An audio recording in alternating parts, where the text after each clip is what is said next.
Hello and welcome to BYJU'S Exam Prep IAS. Welcome to our daily Hindu analysis.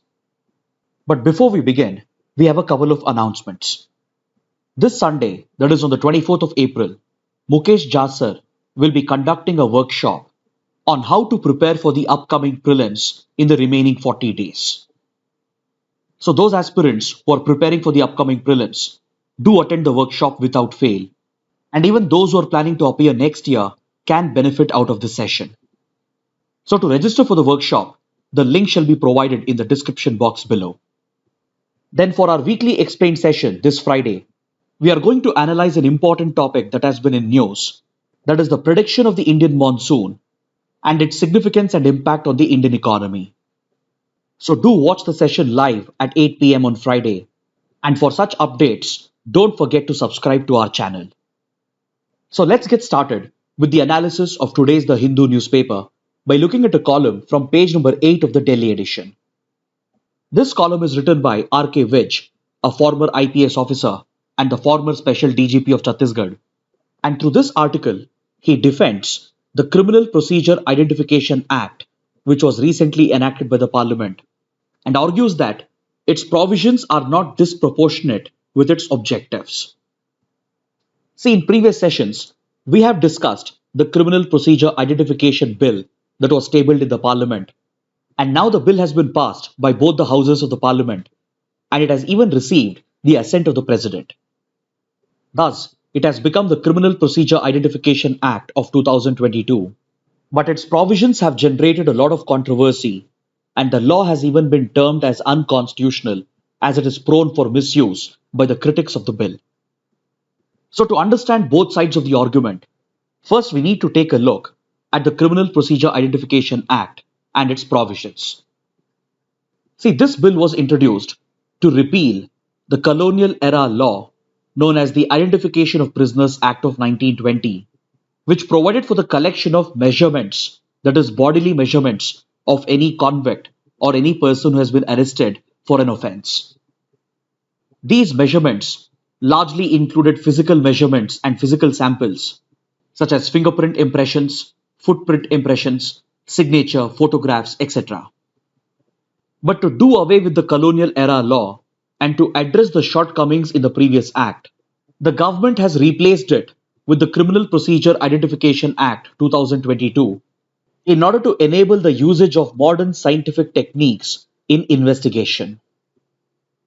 The new act has expanded the scope of the term measurement, and now it not only includes the physical attributes and behavioral attributes of the prisoner and the accused, but it also allows for the collection of biological samples.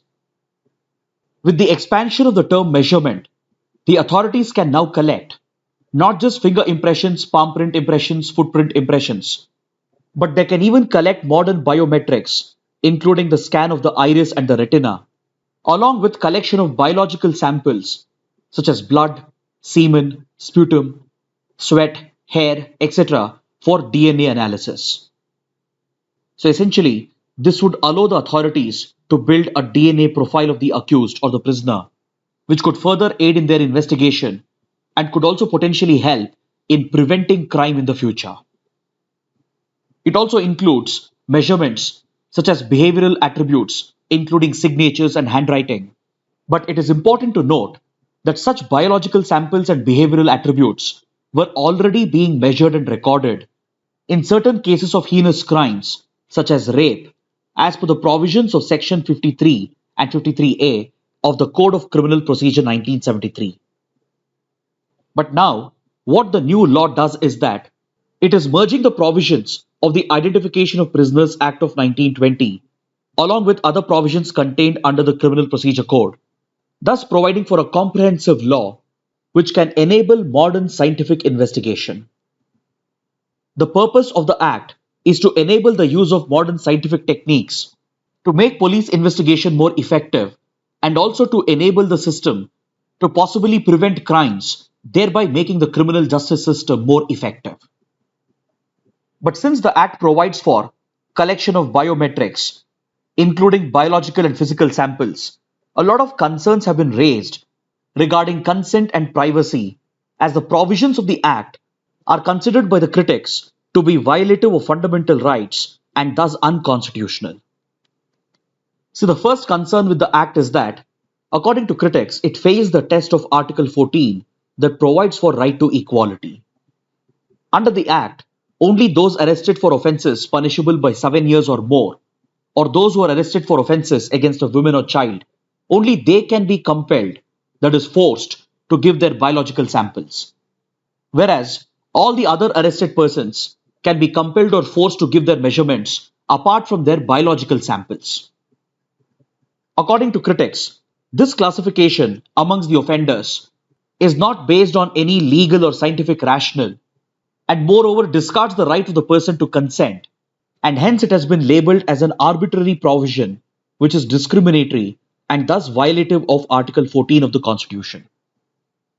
Critics have also argued that the provisions of the Act violates Article 20, Clause 3, under which the individual enjoys a fundamental right to not be compelled or forced to be a witness against oneself. According to critics, the mandatory collection of these measurements is likely to be used by the police against the accused during their trial, thus violating this constitutionally guaranteed fundamental right. Then critics have also raised a concern over how the Act can violate Article 21 as well. Since the definition of the term measurement has been expanded broadly by the Act, it allows the police and prison authorities to not just collect physical and behavioral attributes and samples, but also biological samples, thus raising concerns of right to privacy, which happens to be a guaranteed fundamental right under Article 21, as upheld by the Supreme Court in the landmark case Puttaswamy case. While delivering this historic judgment, the Supreme Court not only upheld right to privacy as a fundamental right, but it also laid down a fourfold test under the doctrine of proportionality in case the privacy of an individual had to be violated by the state. According to the Supreme Court, the individual's right to privacy can be violated by the state only if it fulfills the fourfold requirement under the doctrine of proportionality. That is, the need to violate one's privacy should be proportional to the larger objective that the state is seeking to achieve. In the case of this Act, critics have pointed out that the provisions related to the measurements fails the proportionality test because it fulfills only one step out of the fourfold test that the Supreme Court had prescribed. The provisions of the Act definitely seek to achieve a legitimate purpose, which is to improve investigation, detection and prevention of crime. But however, it fails to satisfy three other tests, which includes suitability, necessity and balancing. The question is, are these provisions suitable, necessary, and is it balanced with fundamental rights? According to critics, the Act fails to fulfill these three tests, and hence they hold the Act to be violative of right to privacy, which violates Article 21 of the Constitution. And the final concern raised by the critics is with regard to the time period for which the data which is collected will be stored. See, as per the provisions of the Act, the data collected will be stored, processed, and finally destroyed by the NCRB or the National Crime Records Bureau. The Act enables the NCRB to store the data which is being collected on prisoners and accused for 75 years from the date of collection of such samples. The critics again point out that this period is again arbitrary and unjustified and could result in the long-term violation of data privacy of the individual, that too in the absence of a data protection law. To all these concerns that have been raised by the critics of the Act, the writer of the column provides a counter-argument and takes a stand that these concerns are unfounded. He says that these apprehensions are unfounded and justifies the provisions of the Act by stating that the objectives of the Act are not disproportionate and definitely not unconstitutional. See, with regard to the enlarged scope of measurements that will be collected under the Act, the writer says that the only purpose is to enable modern scientific police investigation, and the new Act is merely merging the existing provisions of IPA and CRPC. Because as I mentioned, under the IPA, basic measurements such as finger impressions, footprint impressions, photographs, signatures were already being collected. Then under CRPC, that is under section 53 and 53A of CRPC, biological samples and other biometrics were also being collected in certain cases of heinous crimes such as rape. This included the collection of iris and retinal scans, collection of behavioral traits and attributes like signature and handwriting, and as well as other biological samples for DNA profiling such as blood, semen, sputum, sweat, hair samples, etc. So the new act is not essentially bringing out any new provisions with regard to measurements. It is only merging the existing provisions under IPA and CRPC and providing for a more effective law that can truly enable modern scientific policing. Then regarding the accusation that the Act violates Article 20, Clause 3, the writer argues that the constitutionality of this has already been settled by the Supreme Court in the Katikalu case of 1961.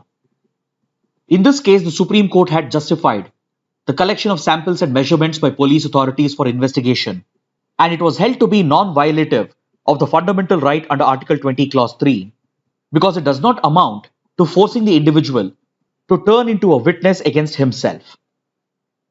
The only exceptions to the collection of such samples and measurements were laid out by the Supreme Court in the Selvi versus State of Karnataka case of 2010, under which the Supreme Court exempted unreliable measurements and samples collected through narco tests, polygraphs, brain fingerprinting, etc.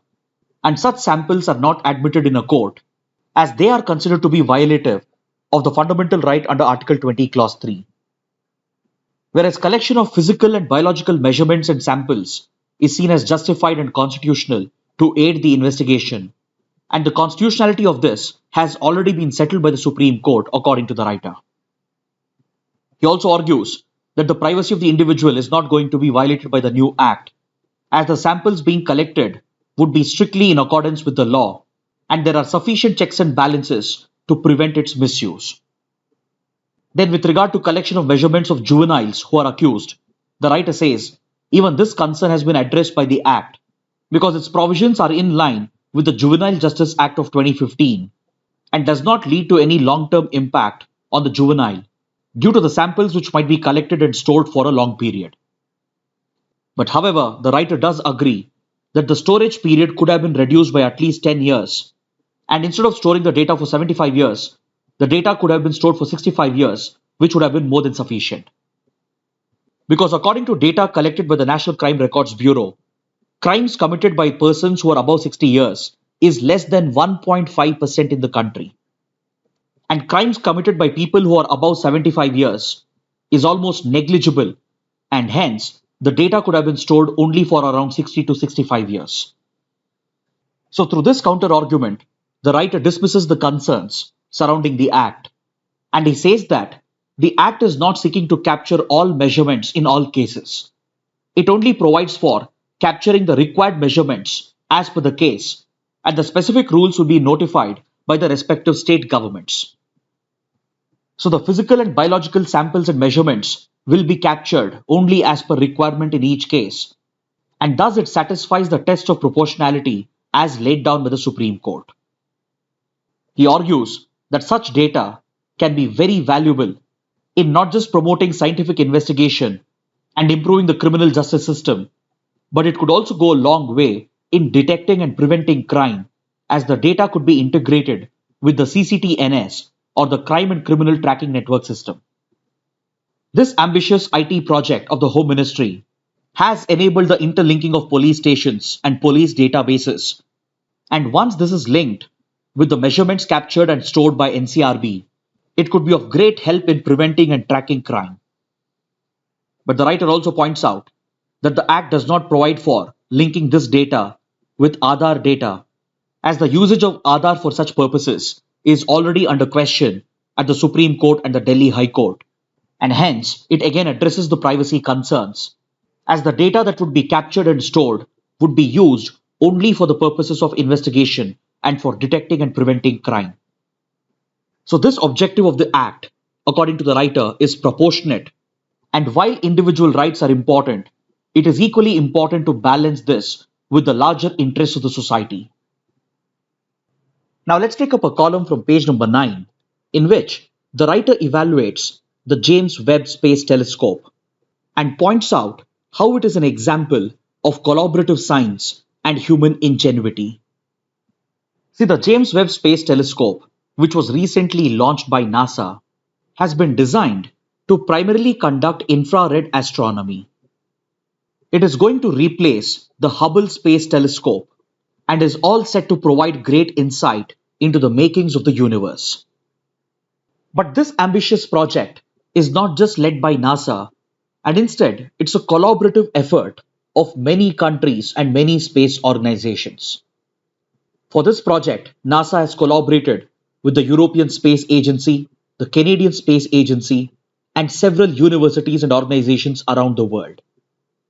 This happens to be the most powerful telescope that has ever been launched into space, and with its infrared abilities, it will provide great insight into old and faraway objects which are currently too faint to be detected by the Hubble Space Telescope. It will help astronomers to view much deeper and further into space and take a detailed look at the formation of the very first stars and the first galaxies in the universe. This mission was launched in December 2021, and currently it is undergoing testing and alignment, and very soon it is all set to become operational in May 2020 and will eventually replace the Hubble Space Telescope of NASA. In the scientific world, the James Webb Telescope has been equated with other landmark events, such as the picture of the black hole that was taken by the Earth-based Event Horizon Telescope, and with the detection of gravitational waves by the LIGO experiment. See, the significance of this telescope lies in the fact that such powerful space telescopes, they almost act like time machines. It provides you a window to take a look at the stars and galaxies that were formed, starting right from the Big Bang, which took place billions and billions of years ago.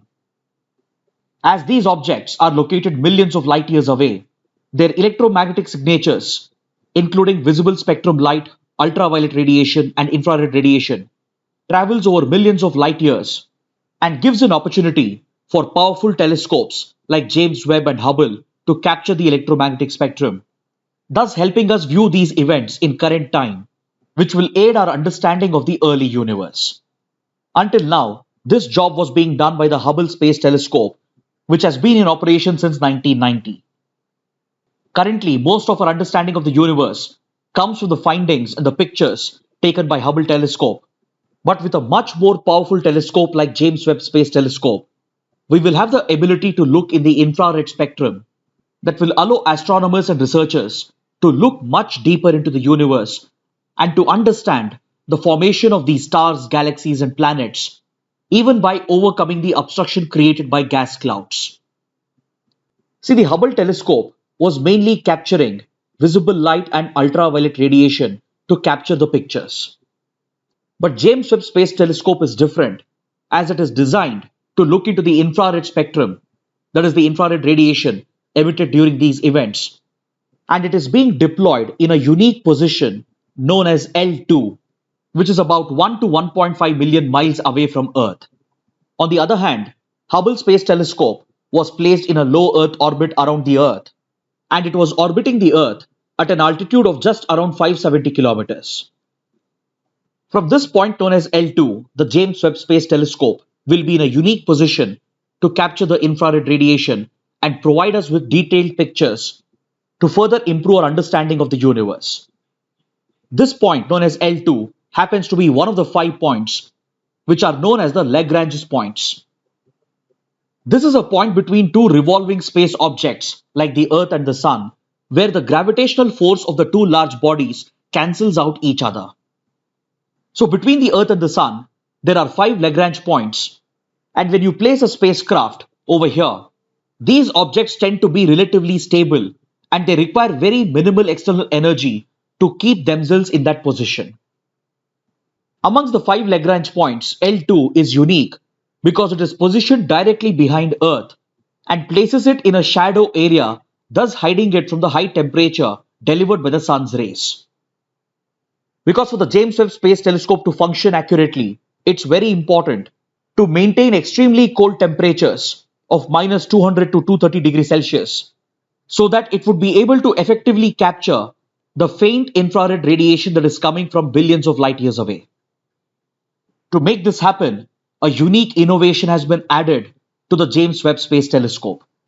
See, at this point known as L2, the temperatures can be very high in the range of 110 to 180 degrees Celsius. So in order to shield the large mirror of the telescope, a massive sunscreen has been created, which almost acts like an umbrella that protects the telescope from the sun's heat. And it is being placed on a massive platform, which is almost the size of a tennis court, which will help in maintaining these extremely cold temperatures. But since the telescope is so huge, it couldn't be accommodated on any rocket, and hence it has been custom designed to be folded in such a manner that it can be unraveled after it has been launched into space. This is what makes the project extremely unique and ambitious, and it not only marks human ingenuity, but it is also a result of collaborative science from scientists around the world. Now let's take a look at an editorial from page number 8 that examines the World Economic Outlook report that was recently brought out by the IMF, or the International Monetary Fund. See, the IMF publishes two important reports, and this includes the Global Financial Stability Report and the World Economic Outlook. The Global Financial Stability Report paints a picture about financial stability in the global economy, whereas the World Economic Outlook analyzes and predicts global economic developments in the near to medium term. This report of the IMF is published twice a year in the month of April and October, but due to the rising demand for frequent updates from the IMF, the World Economic Outlook is updated in the month of January and July as well. So earlier this year in January, the IMF had provided a forecast, and now this has been revised and updated in the month of April. As per the report, which was brought out just a few days back by the IMF, the global economy has already been hit severely by the Russia-Ukraine conflict, and this, along with the impact of the pandemic, is going to slow down growth around the world. As a result of the war in Ukraine and the sanctions against Russia, the IMF points out that supply chains have been disrupted, and this has led to revision of growth numbers for Russia, European Union, and the rest of the world. Earlier in January, the IMF had anticipated global growth to stand at 4.4%, but now this has been revised to 3.6%, which is a considerable decline from the previous forecast of 6.1%.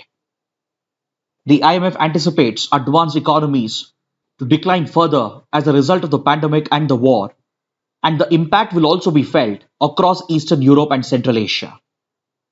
As you can see, for most advanced economies, the growth numbers don't look great, and they've all been further revised downwards after the breakout of the war. The same holds good for emerging markets and developing economies as well, but they happen to perform slightly better as compared to the advanced economies. For India, the IMF had pegged India's growth numbers at 8.9%, but now this has been revised to 8.2%. So this also shows the impact of the Russia-Ukraine war on the Indian economy. And while the anticipated decline is a cause for concern, it still places India amongst the fastest growing economies of the world. Now let's look at this editorial from page number 8 that explains Pakistan's frustration with the Taliban. As you know, last year, the Taliban captured power in Afghanistan and has even formed an interim government. When this transition happened, the entire world was critical of Taliban's atrocities, but Pakistan was the only country which welcomed the Taliban into power. Because since the 1990s, Pakistan has not only played a direct role in enabling the creation of the Taliban, but had also supported the Taliban government when it earlier captured power in Afghanistan in 1996. Essentially, the Taliban has been a puppet of Pakistan's agencies like the ISI, and they've seen this as an insurance against India's influence, as it enables Pakistan to use Afghan territory to nurture anti-India terror groups, and both have shared a proximate relationship since few decades.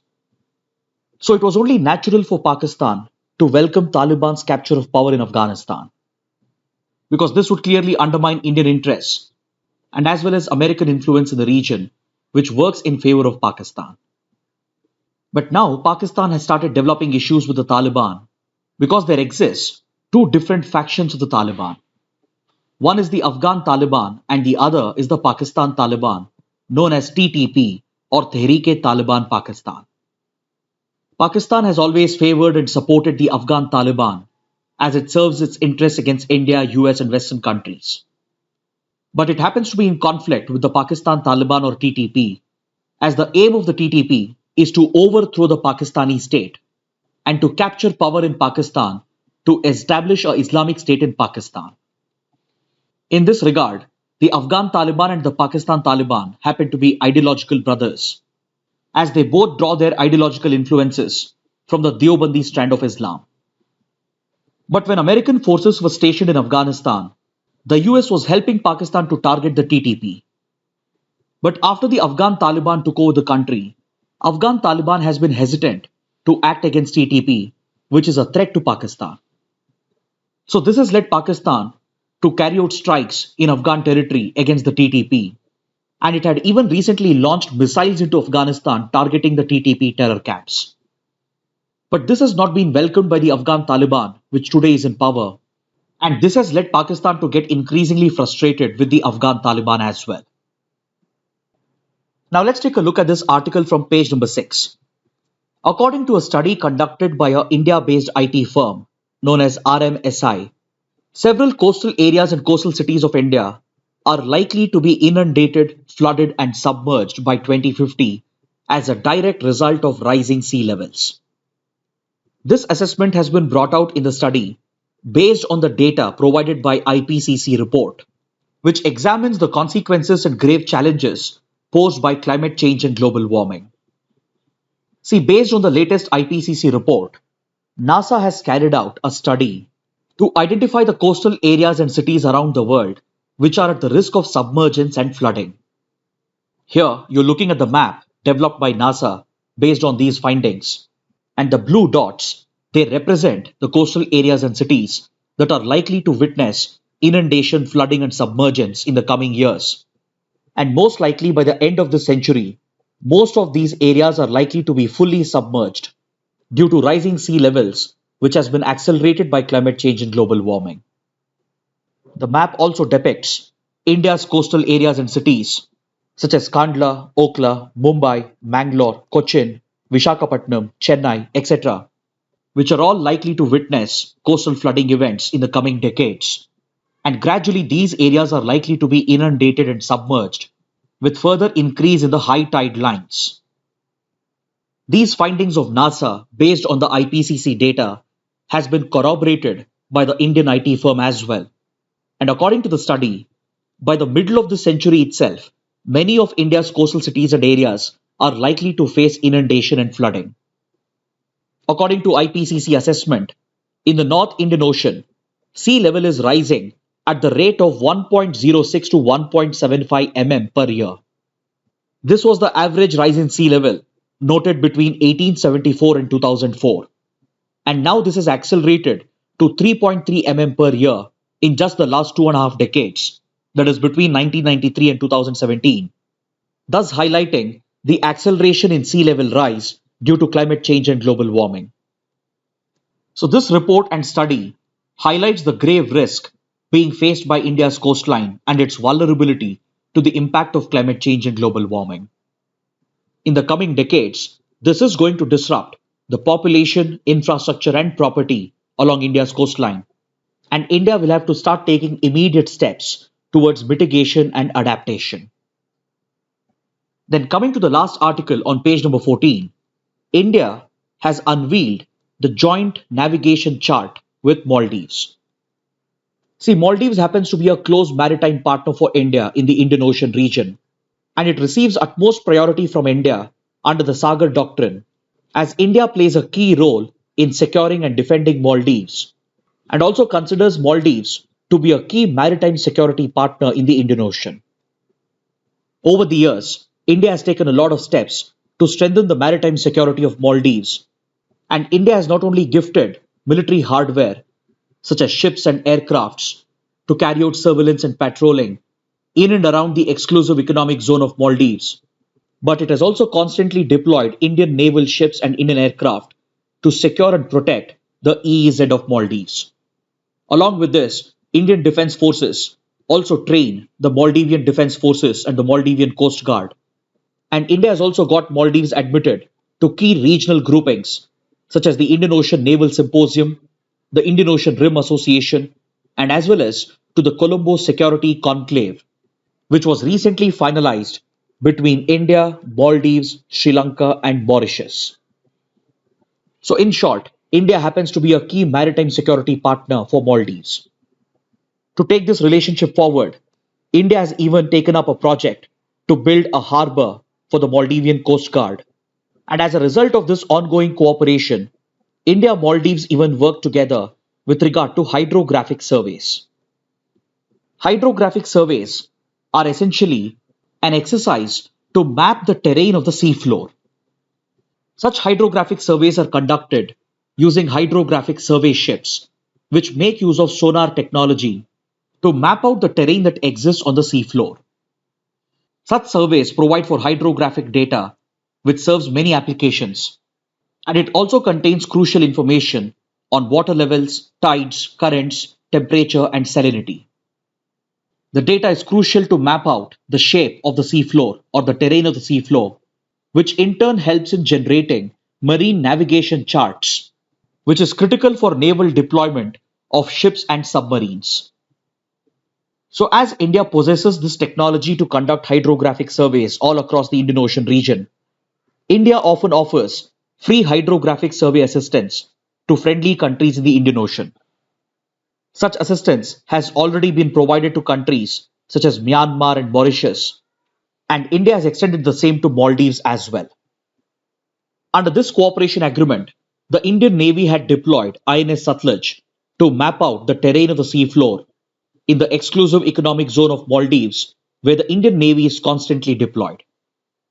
By using the data obtained through such hydrographic surveys, a joint maritime navigation chart has been developed, which has been shared with Maldives, and this further boosts maritime security cooperation between the two countries. Now let's take a look at the mains practice questions. The first question: critically examine the Criminal Procedure Identification Act. Do the provisions seem disproportionate with the Act's objectives? The second question: discuss the significance of James Webb Space Telescope. Kindly write an answer to these questions and post your answers in the answer writing portal, for which the link has been shared in the description box below. So this brings our discussion to an end, and if you found the analysis to be helpful, do let us know by liking the video, by sharing it with fellow aspirants, and don't forget to subscribe to our channel. Thanks for watching.